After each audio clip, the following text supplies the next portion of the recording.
Hi, so I am at the Macoskey Center today to show you how some of the things that we've been learning about in our lessons about uh, hydrology and erosion actually can be seen here on Slippery Rock's campus. And so we'll see some real life examples of the kinds of things that we've been learning about.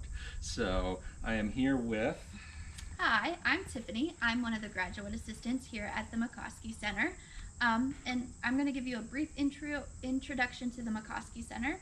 So Macoskey Center is SRU's Sustainability Education and Research Facility here on campus. It is actually part of Slippery Rock's campus.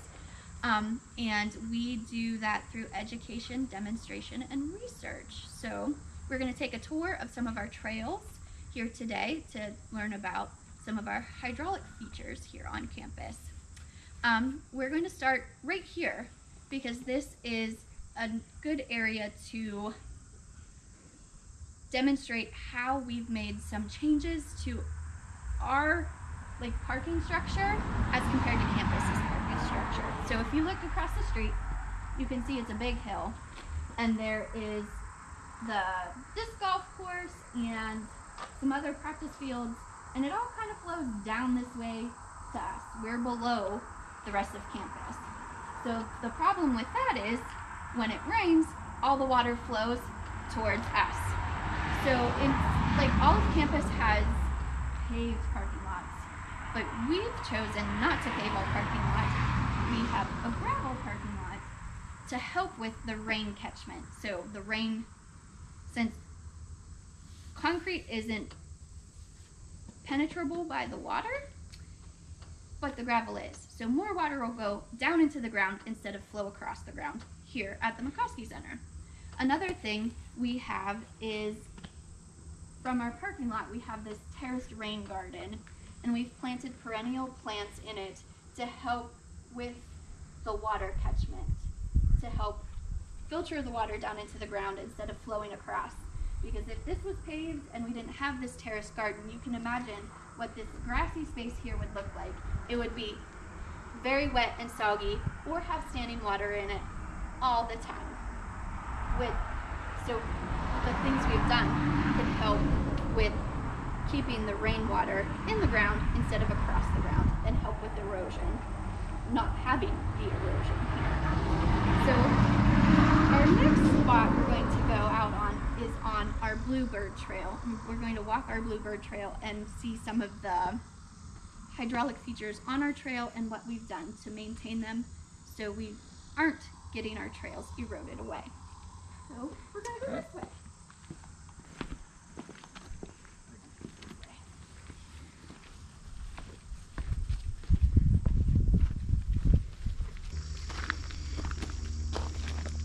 Alright, so this is the place where we have kind of nicknamed the Grand Canyon. As you can see, it's not very deep like the actual Grand Canyon, but for our purposes, it is very deep. We don't like it like that. But a little bit of history about this area. So pre-2020, this area had no indications of washouts on the trails. So this is our Bluebird Trail. And prior to 2020, there was no washouts of this trail at all. But after 2020 and after, things started to change on the trail, and we were experiencing washout more and more, quite often actually, where the water would just run down and take all of our dirt and stuff, gravel and everything, and kind of wash it that way. So you can see over here there's a pile from where it had washed out earlier. During this time, it just deposited it off to the side, took all of our gravel, all of our dirt off our trails, and our trails essentially weren't usable at that time. So there was a couple of things that attributed to this after 2020, or yeah, 2020 and after. It was the climate was changing around Western Pennsylvania. Western Pennsylvania is a very wet type of place. We get a lot of rain, but these rains were a little bit different. They came down really heavy, really fast. which wasn't very good with our soil type. It just flowed over all of it. And there had been an increase in those fast, heavy rains that was causing some of the erosion. Another thing that had kind of played a part in it was the Storm Harbor, the equestrian center up the hill from us, had finished a large paving project. So all that vegetation that had been catching some water was gone. And now the water just flowed across the pavement down the hill to us. So they were a couple things that we tried. We did a lot of research. We watched some videos and trail maintenance to see what we could do to help with the erosion on this trail so we could still use this trail. One of the first things we did was we dug this trench. You can see how it's kind of shallower over here. So it was that shallow the whole way along to try and get the water to flow across the trail and not down the trail. Another thing we did was we looked into fabric or something that we could use to help keep the water into the ground, to help it sink into the ground. So this fabric here, you can kind of see it sticking out here. It's called geotech fabric. And what it does is used for trail maintenance. And what it is used to do is you put it down and then it helps keep the water in these little pockets to soak down into the water, or into the ground. And then we put, so all this nice, lovely red rock, you probably have seen it on campus. We got it from facilities, so it's free. So we got a whole bunch of it and we stuck it on top of this geotech fabric and we're like, yay, we fixed it. And then it rained again. And one of those big, heavy rains again. And we came down and we looked at the trail and the trail was all washed out again. All our nice, lovely red rock and everything was all down into the woods. We're like, what's going on? This should have fixed it, right? But it didn't. So we called some experts and got them to come out and see us. So Jessica Pierce with the DCNR Forestry Department, she does a lot of trail maintenance and things. We called her to have her come out and survey our land. And we called Will Taylor from Jennings. And he works for Jennings and does their trail maintenance for them. And they have a lot of experience with erosion and flooding on trail systems. So we were able to get them to come out and look what we done and to help us fix it so we can still use our trail. So Jessica came out to the trail and she helped us look at our soils and explain to us what was going on with our soils and why we might be experiencing these problems. So a little bit of more history of the Macoskey Center is the Macoskey Center used to be old farmland. So there's this 70 acres and it used to all be farmland. It doesn't look like farmland now because these trees have grown up. So we have reclaimed it, and even though we've reclaimed it, the soil still isn't like it was in the past prior to being farmland. So there's very little topsoil. When you farmland, you take off the topsoil a lot. So there's very little topsoil, which is the soil that kind of the rain sinks down into.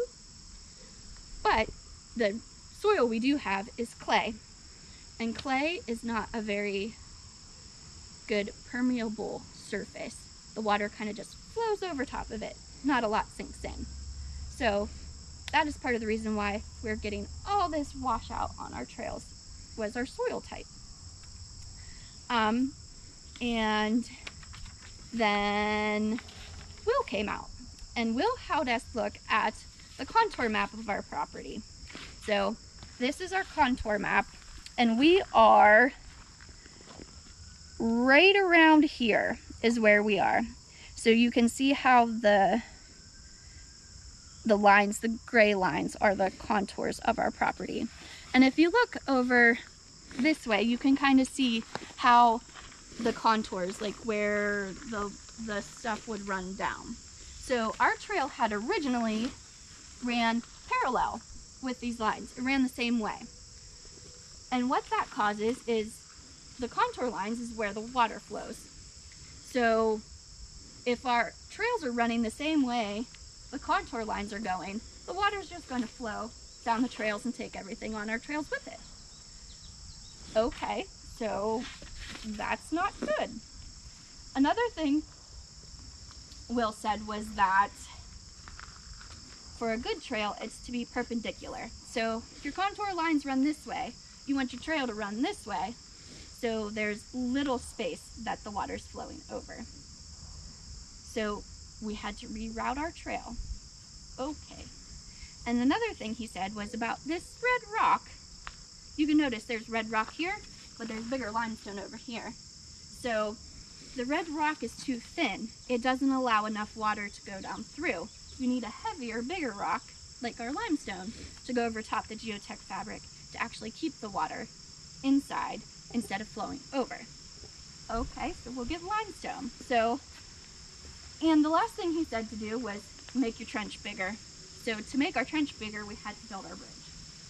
So that's what we did, is we made our trench bigger, added bigger rocks, and we moved the trail. If you come over here, you can see where the old trail used to be, where it would wash out all the time. It would wash out down, so the trail used to go that way. And we've rerouted it to go this way, perpendicular to the contour lines. So we're not having all the washout and all of our limestones getting washed away. One thing I wanted to say was about if any of you are in Parks and Rec or future Parks and Rec and Trails people, they need to be thinking about more along the lines of climate resiliency. That's kind of how we framed our rerouting and redoing of the Bluebird Trail, was so that with the climate that's changing and the more flooding that we're going to have, we're able to still use our trail systems with the processes that we've done to make it more accessible without the water washing it all away. Next, we're going to move on to see some other fun features on our Bluebird Trail. You want to get like a close-up view of that trench, make sure they've seen how deep that is.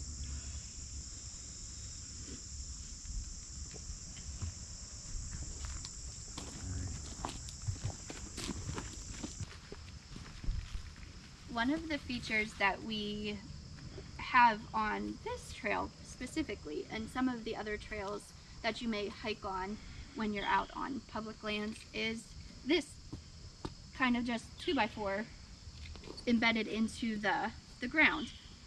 And it's not just to trip people, even though I usually trip over them, but it is actually to help redirect the water. It's called a rain bar. So the water, like that, is still uphill. The contour lines are still going this way. So the water is still flowing down this way. So what will happen is when the water comes down and it's in the big like tunnel thing that it does, it's going to hit the rain bar, and the rain bar is going to separate it. That way it's not this whole big flooding. It kind of takes some of the momentum away and separates it, so it's not so erosive on our trail system. And you'll see these every now and again on a lot of trails that you will be hiking, but that's what they're there for.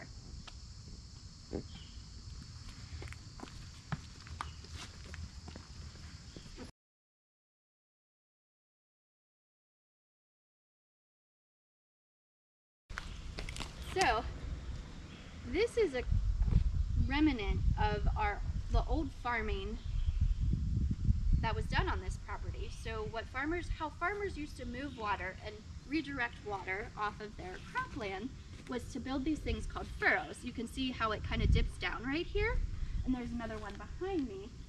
And these were like tunnels for the water to flow through. So this land hasn't been farmed since like the end of the 1950s. So that was a good many years ago. So we can still see the furrows that were built by the farmers who had farmed this land. So what we do to the top of our land takes a very, very long time, especially in a forest system, to go back to how it was. So these furrows still to this day. When it rains a lot, you can still see the water that flows through them, but they're something that we see on our property throughout to help move the water. Not that we wanted them there, but they kind of came with the property.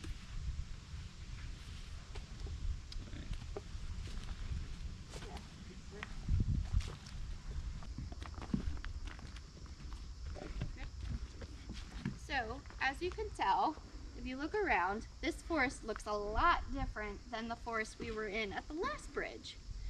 That's because this forest is a more mature forest. It has bigger trees, bigger shrubs. There's not as many little trees or little shrubs around. So what that means for the soil in this area is that the bigger, more mature forest keeps the soil in place more than the younger forests do. So there's less likely of flooding. But on the Macoskey Center property, we have several of these intermittent streams. So an intermittent stream is not one that flows all the time, just whenever it's raining, or whenever we've had a big rain event. It might flow for a couple days after if there's a lot of water. So we have several of these on the property, and this is one of the bigger ones that we have. So as you can see, I'm standing on a pretty hefty bridge. It's built with big, thick boards, and it's pretty high up. So you're wondering, if this stream only flows every now and again, why'd you build this bridge so high and so sturdy?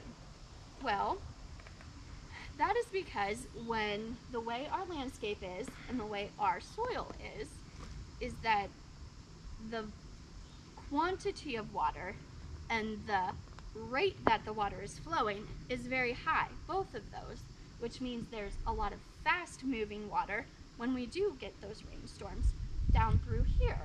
So we had to build something that would withstand that, and that's why we built this big bridge over this intermittent stream. And if you look, you can see where there's very large boulders, and you can see where the bank has been cut by this stream. So that is from all the fast moving water. But that is why this is one of the things we've done to help with our trail maintenance, is to build these types of things over places where our intermittent streams flow, so we can still use our trails. So let me just demonstrate, because it might be hard to see on the video just how deep this is. So you can see from how high up this bridge is over this intermittent stream that has no water in it today, because we haven't had any rain recently.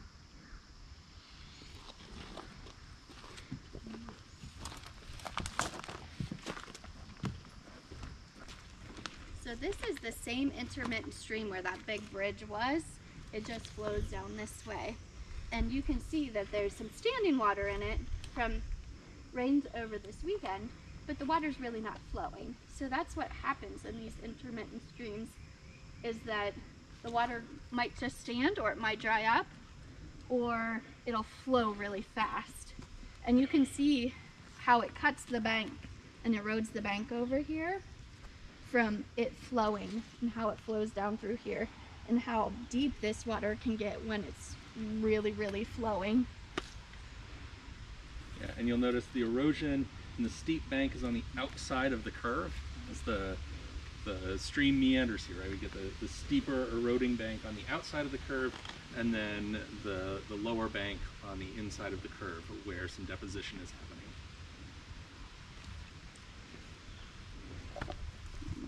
You can see the little tracks, some deer tracks, and then these are raccoon tracks that you can see. A lot of intermittent streams are good for identifying tracks of animals in your forests, because they'll come and drink out of the intermittent stream and then they'll leave their tracks, so you can identify what animals are in the forest by looking at their tracks in the mud. Not that that has to do with erosion, but it's kind of cool. Yeah.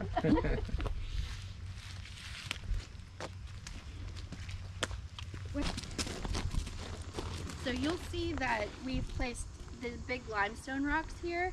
It's just to help with, to keep the soil in place and to help with drainage of our soil here in this area. So this area of the forest, you can tell it's a little bit different than the last area. The tree composition are different. They're mostly all around the same size, but also the water flows differently on this side of our trail than the other side of our trail. We'll talk about that more up here closer to.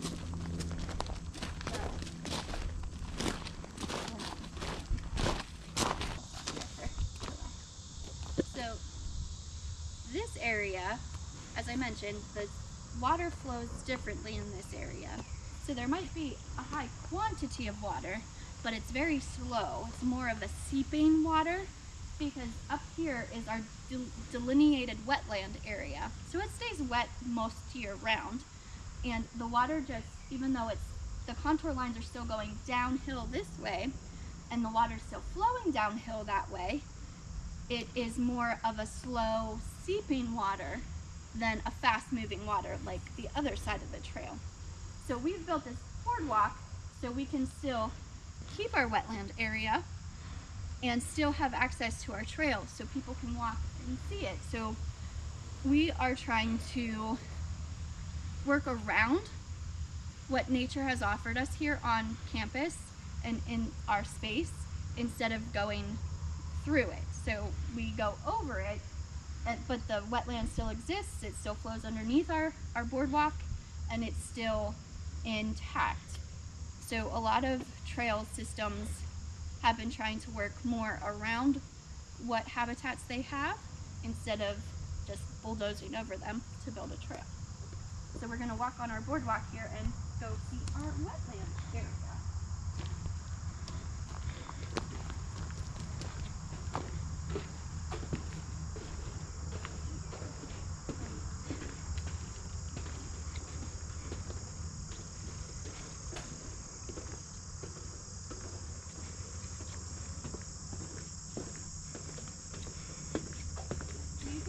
That the ground stays pretty wet most of the time, which is why we put the boardwalk in, because this got super muddy and mucky that, especially during the spring, you couldn't even access our trail because it was so full of mud and stuff and muck, and you get stuck and it was wet. And so we built the boardwalk to be able to access the trail all year round. And then this is where our wetland starts. You can see how there's more grasses and meadowy stuff and little shrubs.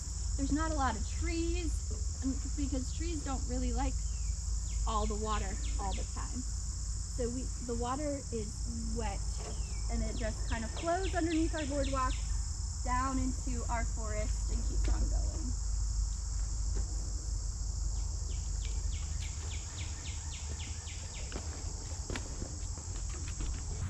Thank you for joining me on this tour of our streams, erosion, and flooding events on the Macoskey Center property. I welcome you to come to any of our outdoor spaces during any daylight hours.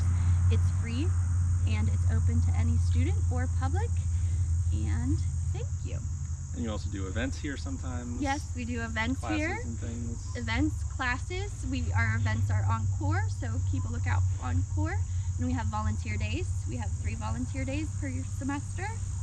So keep a lookout on core for all of those. And we hope to see you here at the Macoskey Center.